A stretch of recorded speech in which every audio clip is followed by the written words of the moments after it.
So this is a Rotor-ride at a carnival, and we essentially have a cylinder that's moving extremely fast to the point where you are essentially stuck to the wall.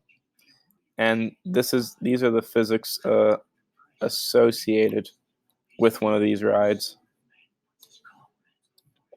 So we have this mat. If this is rotating about this axis, going straight through the middle,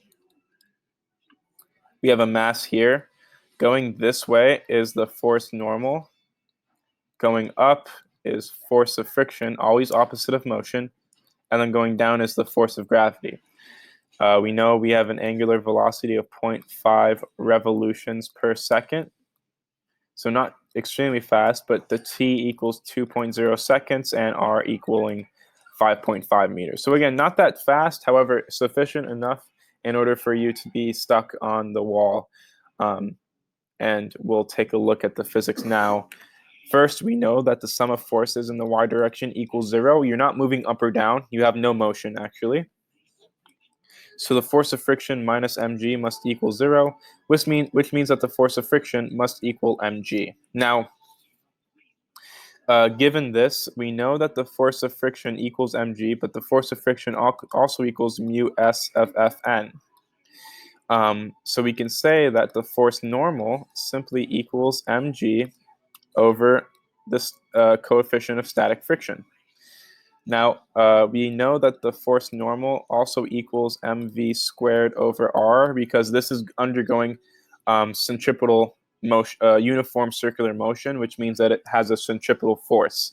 So the only force in that direction would be the normal force. So this is equal to mv squared over r, knowing that the centripetal acceleration is equal to v squared over r.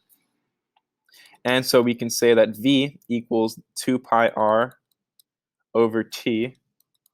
And then we can essentially substitute this into this v and say m over r times v, so 2 pi r over t squared. This is going to equal F, force normal. Or we can say mg divided by mu s. M's cancel out.